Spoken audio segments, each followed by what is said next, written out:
The healthcare detective Frank Lalli has written a book for Simon & Schuster about how to get affordable healthcare. Called Your Best Healthcare Now, it is available online, in-store, wherever fine books are sold. Mr. Lalli is also the health correspondent for Parade, the former editor of Money and George magazines, and the senior advisor to healthcare.com. He is on the COVID corridor this morning, this day. Hi, Frank. What you got? Not great news. The tri-state area is really back in the COVID-19 soup, and that soup is boiling. And in many ways, Connecticut is doing worse than Massachusetts and even New York. I mean, a couple of weeks ago, House Minority Leader Themis Klarides asked me, what do you think is going to happen when 40,000 students show up for college and prep school in Connecticut in the fall? Well, now we know. Connecticut's positivity rate for COVID-19 topped 6% this week. That's more than 6 times higher than in the summer. And that's a lagging indicator, that testing positivity rate. The real rate is probably over the dangerous 10% community spread mark statewide on average. So hospitalizations are back over 300. That's up from under 100 just a few weeks ago. Up to 9 people are dying in one day. In fact, we had 100 deaths in October. That's triple the number of deaths in August. Triple. And so far, I got to say this, Jill, Governor Lamont's response has been something like, it's no time for me to lead. I'll get back to you later. Instead, he's tinkering with his travel advisory. What good does that do? I mean, Connecticut now is on its own do not come here list. People in Connecticut, don't go to Connecticut. The numbers are bad. He's named 30 largely southeastern towns as red zones. That includes Danbury, Hartford, Waterbury, Stamford, and many more. But he's leaving it to the overwhelmed local leaders to decide what to do to stop the spread, to decide whether or not to roll back and start to close down some functions and gatherings. It's up to them. Plus, he has named now another 53 orange alert zones. So at the end of the day, between the red alert and the orange alert, half the towns in Connecticut now are on these lists. That's 70% of the population. Boy, that is a real worry. But meanwhile, Lamont is keeping Connecticut's indoor restaurants at 75% capacity. I mean, I'm looking at the number. I can't believe it. And he's not mandating masks in public. I mean, look, that's not leadership. That's patchwork nonsense, the kind of thing Democrats rightly attack President Trump for. So, Jill, do you have any theory about this? I mean, what is Lamont waiting for? I mean, he sees the governor of Illinois, Pritzker, just closed all the bars and restaurants in Chicago. What is Lamont doing here? Do you have a theory? No, I don't have a theory, but I think that, personally, if I were in his position, I would leave it to the municipalities, and people are doing what they're doing. Because I hate to say it, but each area, and, for example, North Canaan here in our little corner of the world is different than Sharon. And it's very, I think that one of the things that is totally clear is that, meaning practically from experience, from March on, is that different areas respond differently.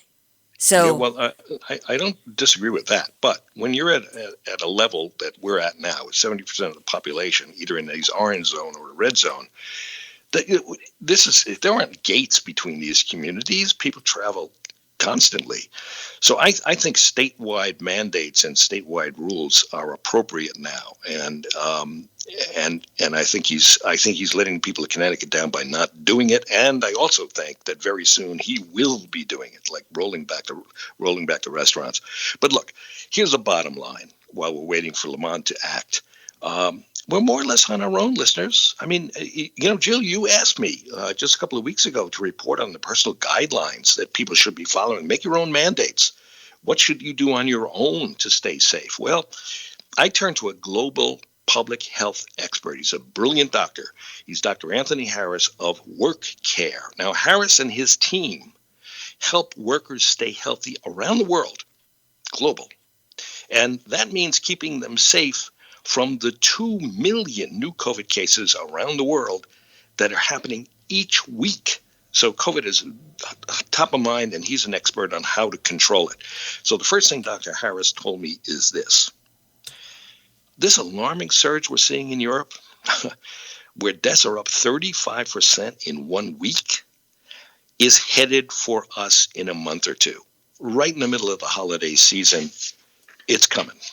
France, Germany, other countries in Europe are locking down again, and we almost surely will be locking down again by Christmas, if not sooner. Happy holidays, folks.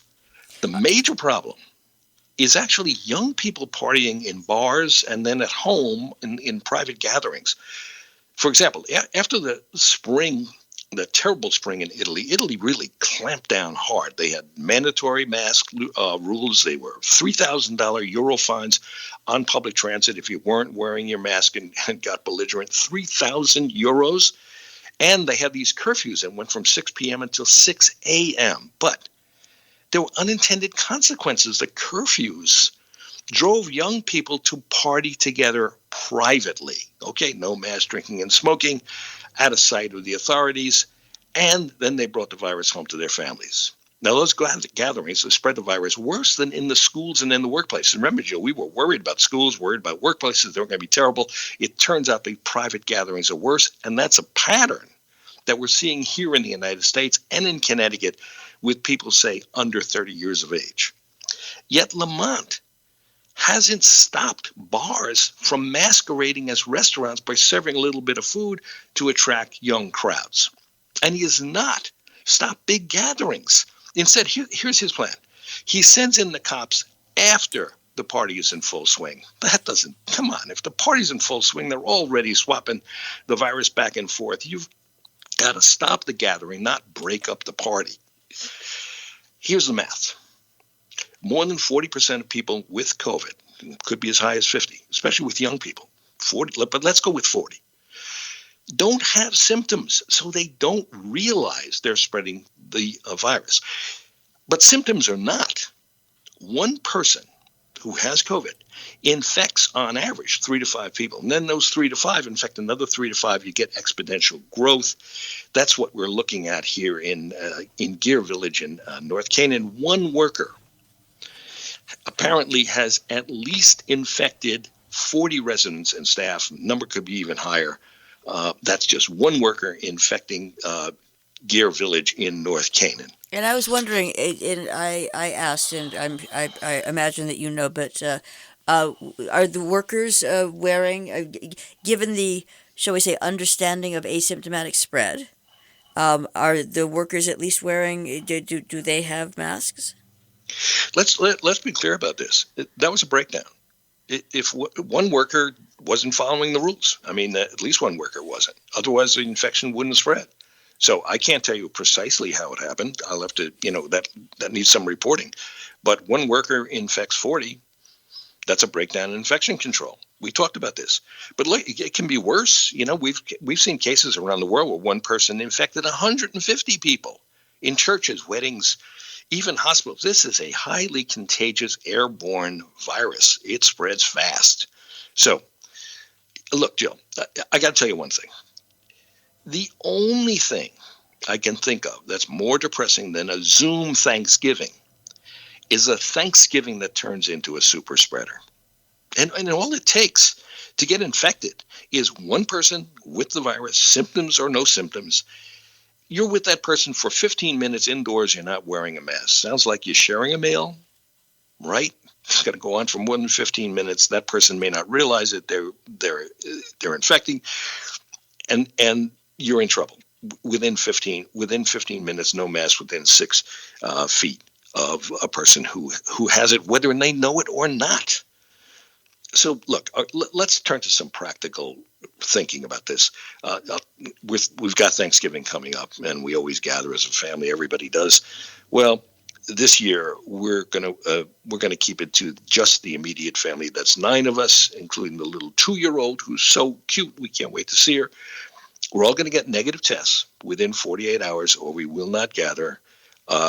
Now, we can easily imagine that the labs are going to be slammed, so you may be waiting for more than a couple of days to get the results. So we've decided as a family that we would accept rapid test results, even though the rapid tests aren't quite as accurate as a full test that goes to the lab. But Dr. Harris says rapid tests are okay. You can get results in 15 minutes. It's okay if the tests are FDA approved. There are a lot of tests out there, many of them not FDA approved, and those are only about 30 to 50% accurate. They're not really very useful versus 90 to 99% accurate for an FDA approved test. Now, for now, you've got to get these tests, or any of these tests, through a provider. None of the, and we've talked about this, Jill, about these at-home test makers, and those tests are coming, but they're not here yet. No maker of an at-home test has yet asked the FDA for approval, so we're going to have to wait for that. So you hang in. I mean, Dr. Harris stressed we're in for 12 more months of COVID. Let that sink in. 12 more months of this. He doesn't think a vaccine will be available to the general public before June. And even then, you'll need 2 doses, and it'll take a while before 70% of the population have their vaccine, so we get some sense of herd immunity. It's going to take the entire year of 2021 to get there, I think. In the meantime, here's Dr. Harris's advice. Number 1, wear a mask. Where have you heard that before? It's a new thought. Wear a mask. He says, look, it's just a shame that mask wearing has become political. 75% of people who lean Republican oppose wearing masks. 93% of Democrats wear masks. What a shame. We're a divided country, but this is hurting the country very badly right now. He says, have your mask with you at all times. Mandated or not mandated, mandate yourself. Carry it with you at all times, and not any mask. Wear a decent one. If you're wearing a cloth mask, okay, that's some kind of bandana, double it up. It'll work. And don't rely on these gator masks, the ones you can put around your neck and then you pull it up when people get close. They actually are counterproductive. They make the droplets smaller, and these droplets then travel farther. Now, I got to make a little confession here, Jill. I use that gator mask when I'm walking on the rail trail, which I do every day, Knucklehead Alley, where most people are not wearing masks. I've got that gator mask. When I see people, and it might be just 4 or 5 in an hour, when I see people coming near me, I pull up the gator mask, and it's a signal. People stay away from me, and it serves its purpose. But look, if you're in a crowd, gator masks are not a good idea. Don't do it. Don't rely on that. Get a better mask than that. Harris also says, don't go into any outdoor gatherings unless everyone's been tested and you're very confident. And if possible, limit those gatherings to no more than 15 or 20 people at most. So if you're invited to a party and you think people are not going to be wearing masks, or you think they haven't been careful enough, he says, look, just decline. Just say, look, out of an abundance of caution, I'm sorry, we just can't join you. He's done it, and he says in his experience, people accept it with grace. They understand people are nervous and they don't want to take risks. Everyone will be understanding. Also, don't go into a store where people aren't wearing masks. I mean, that includes shops where the owner puts on the mask as you enter. You've seen that one, right? Oh, there's the customer. I'm going to put on my mask now. One infectious owner or a worker can infect the air in a store in an hour. And then that virus can linger in the air like cigarette smoke for 3 hours. So look in. If you know somebody's not wearing a mask, the owner, even the customers, turn around, go to a safer store. Locally, Laban's, and this is my experience, look, Laban's, Sharon Market do a very good job. Everyone's wearing masks, customers included. But I hear that Canaan Stop and Shop is kind of lax about whether the customers wear the masks or not, and invited out instead of being invited out of the store, they remain in the store. So, plus the doctor who gave me my flu shot wasn't wearing a mask. What was he thinking? I've seen police in Torrington stopping cars, not wearing a mask. I mean, come on, people. We got to do better than that. This virus is running rampant right now, and that includes even our little corner, our safe comparative corner of Connecticut. So Dr. Harris says he would go to, say, a wedding with no mask. If you do find yourself in something like that, unexpected, but there you are, get tested.